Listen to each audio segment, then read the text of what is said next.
Sesaat lagi Anda akan mendengarkan program Renungan Sahabat Seperjalanan bersama Pendeta Wendy Pratama. Selamat mendengarkan.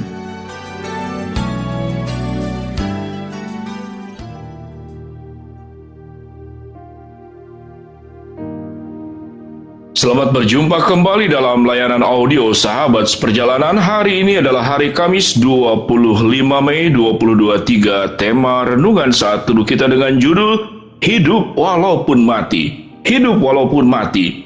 Firman Tuhan terambil dalam Yohanes pasal 12 ayat 24 dan 25.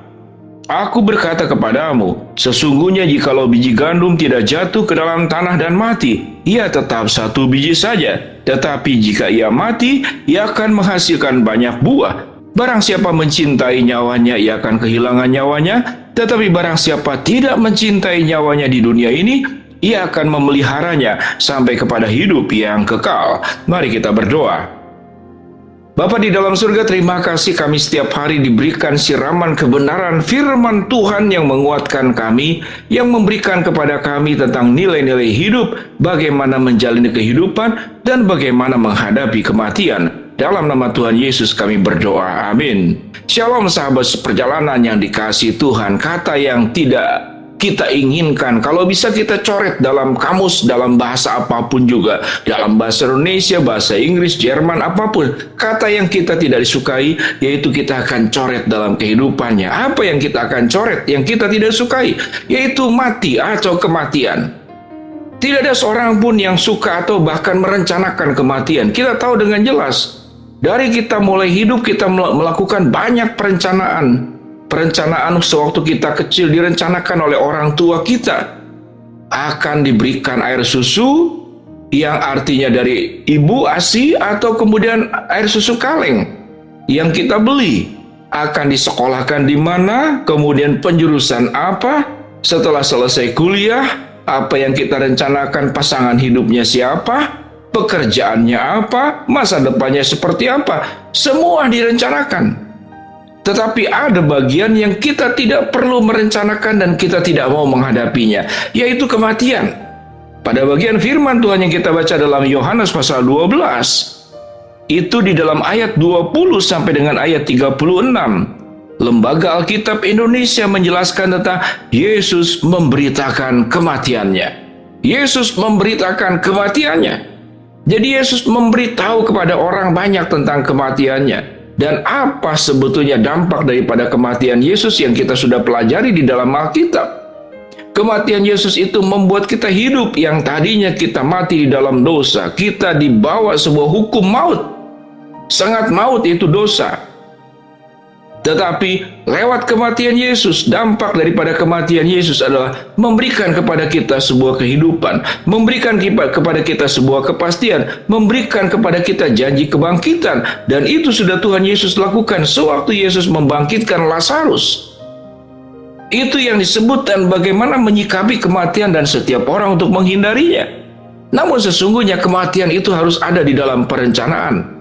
Sekalipun kita tidak tahu kapan kita meninggal, namun harus direncanakan. Bukan direncanakan tanggalnya, tapi direncanakan bagaimana sewaktu kita menghadapi kematian, kita itu sudah mempersiapkan seluruh pertanggungjawaban hidup itu dengan baik.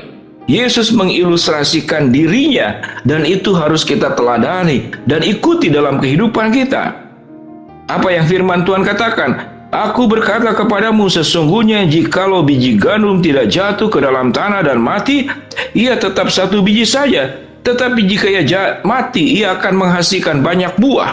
Diilustrasikan dengan biji. Mengapa kita bisa makan buah-buahan yang sedemikian banyak dan tidak pernah habis-habis? Karena ada biji. Bijinya itulah yang ditanam kemudian menghasilkan tumbuhan baru, pohon baru. Dari satu biji menghasilkan ratusan, mungkin ribuan berbagai macam buah yang kita makan setiap hari. Itu dari biji. Jadi biji itu adalah sebuah kehidupan yang tidak pernah mati. Setelah mati dia menghasilkan buah. Di setiap buah ada biji. Biji ditanam menghasilkan lagi pohon. Pohon bertumbuh menghasilkan lagi. Apa pelajaran daripada yang kita ambil daripada tentang pohon ini? Bahwa kalaupun satu hari kita mati, kalaupun satu hari kematian itu menjemput kita, kita harus memastikan bahwa setelah kematian kita, itu kita menghasilkan banyak berkat dan memberikan faedah kepada orang banyak, kepada keluarga, dan kepada dunia ini. Itulah yang disebut dengan hidup, yang kita tetap hidup sekalipun kita mati. Apa yang hidup? Kitanya memang akan mengalami proses kematian. Tapi kematian kita itu menginspirasi hidup orang lain. Kematian itu meninggalkan keteladanan. Apa yang hidup di dalam diri orang yang melihat kehidupan kita? Kita menjadi orang yang tabah menghadapi penderitaan, maka itulah buah yang akan dihasilkan. Dan orang akan belajar tentang ketabahan dari kita setelah kita meninggal. Kita terkenal sebagai orang yang setia. Setelah kita meninggal, orang belajar tentang kesetiaan dari kehidupan kita. Setelah kita meninggal, kita meninggalkan sebuah kehidupan yang bertanggung jawab dan menjadi pribadi yang punya komitmen, dan komitmen itu dijalankan. Maka komitmen yang kita tinggalkan, contoh kehidupan yang kita tinggalkan, itu akan tetap hidup dan diingat oleh orang. Bukankah kita banyak menerima dan membaca kisah-kisah tentang orang-orang luar biasa, sekalipun sudah meninggal sekian ratus tahun yang lalu, 1000 tahun yang lalu, sekian abad yang lalu, namun dia tetap hidup di dalam diri setiap orang yang mengenal dan mengenangnya. Itu yang dilakukan oleh Tuhan Yesus. Buku yang terbanyak dicetak di seluruh dunia adalah Alkitab. Buku yang mengubahkan banyak orang, yaitu kitab, yaitu firman Allah, yang membuat orang kemudian dari hidup rusak diperbaharui. Orang yang hidup di dalam keberdosaan mengalami pertobatan, yaitu Alkitab, yaitu firman Tuhan. Maka hidup kita pun harus menjadi kitab yang terus dibaca oleh orang lain. Sehingga apa yang kita perlu takutkan, yang kita perlu takutkan bukanlah kematian. Yang harus kita takutkan adalah sewaktu kita setelah meninggal, setelah kita mati, tidak ada contoh-contoh kehidupan yang membekas di dalam diri orang lain. Bahkan yang kita tinggalkan bukan lagi buah yang matang, buah yang memberkati, tetapi buah yang busuk. Makanan yang sudah membusuk, penuh dengan bakteri, penuh dengan kuman, dan kuman bakteri itu akan membawa penyakit kepada orang banyak jikalau kita memakannya. Sehingga kalau sewaktu kita membeli makanan selalu ada tulisan kadaluarsa tanggal berapa. Karena kalau waktu kita memakan melebihi tanggal yang ditentukan, maka di sanalah bakteri pembusukan terjadi, dan kalau kita makan itu menjadi racun, dan itu membahayakan kesehatan dan tubuh kita. Sahabat seperjalanan, jadilah kita menjadi pribadi yang tetap hidup sekalipun kita mengalami kematian.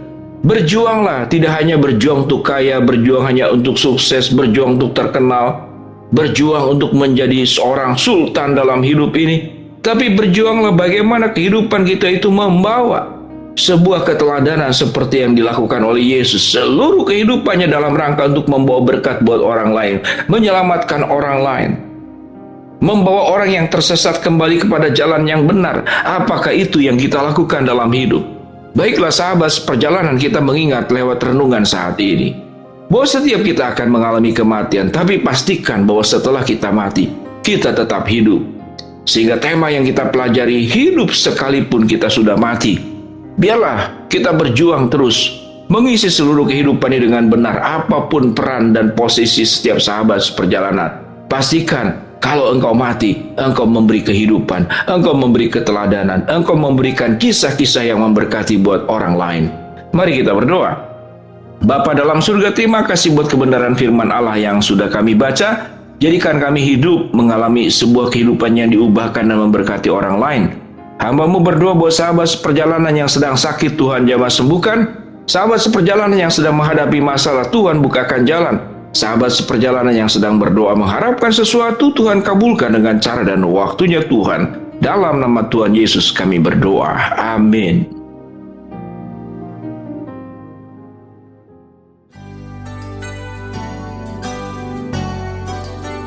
Anda baru saja mendengarkan program Renungan Sahabat Seperjalanan bersama Pendeta Wendy Pratama. Terima kasih atas perhatian Anda. Tuhan Yesus memberkati.